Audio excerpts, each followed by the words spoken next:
Time for another Reddit theory, one that both blew my mind and offered a possible explanation for something that I was very, very confused about, but I'll save that for later. For now, let's focus on the Reddit user Kev765's amazing theory. It all starts out with this line of dialogue that they noticed as Salim and Jason get to the alien ship.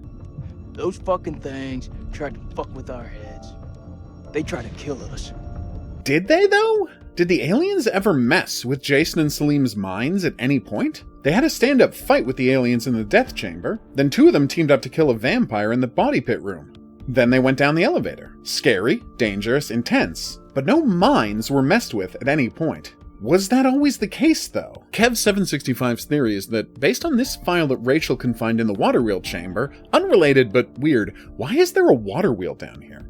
Anyhow, the file talks about feelings of dread and references psilocybin, which is the drug that mushrooms use to give people hallucinations. I used this note to extrapolate the theory that Manchurian Gold is actually based on vampire venom. Kev's take on it is that the game originally had hallucinations in it, but they were cut after the fairly vociferous fan response to the lack of actual monsters in both Medan and Little Hope. According to Kev's theory, when Jason and Salim are fighting the vampire, its saliva would have gotten on them, and they would have had some kind of a terrifying paranoid hallucination immediately afterwards, just like the characters in Man of Medan. They also suggest that the game could have made it seem like the vampire Joey attack scene was triggered by a combination of guilt over his death and the venom. It's a hell of a theory, and it would go a long way towards explaining something in the game that confuses the heck out of me. Where is the curator during the middle of the game?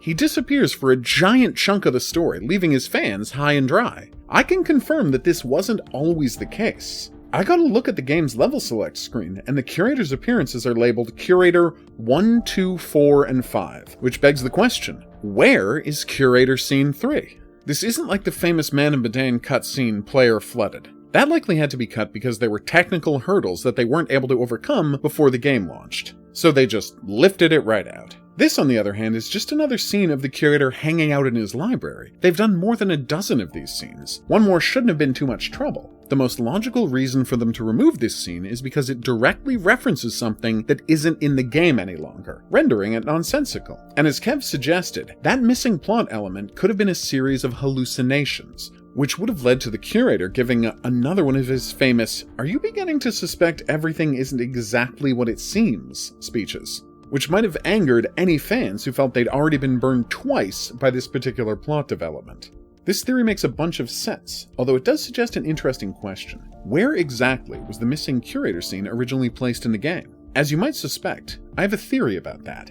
This is the scene where Rachel runs away from the Bat Monster and runs into Clarice. It's a weird, jarring experience, and given that the player read the file about hallucinations directly before this, they could wind up suspecting that the monsters are somehow fake, just as the miraculous appearance of Clarice to save the day might look suspiciously well-timed. And what immediately follows this scene? Eric either talking with Salim investigating the vampire corpse or both, then the Joey attack scene, which is an incredibly raise-the-stakes moment that feels like a dramatic midpoint of Act 2.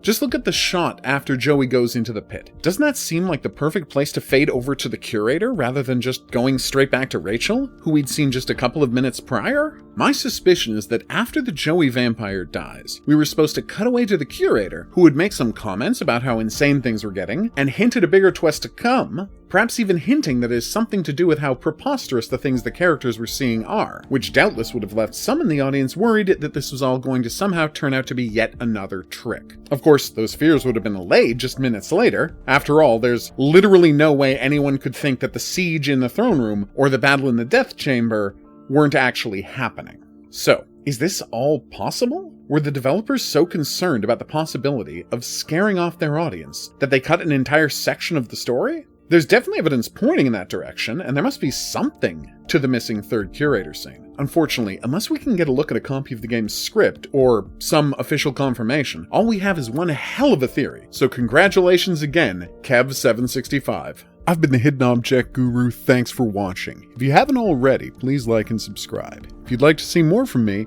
drop by the stream on YouTube and Twitch. Weekdays at 9 p.m. Eastern, weekends, noon Eastern. Special thanks to my patrons Marissa, Desire, Eduardo, Brian, and Joanne. If there's any topics you want to see covered in future videos, please mention them in the comments section. I'll see you back here for more Dark Pictures, but until then, au revoir.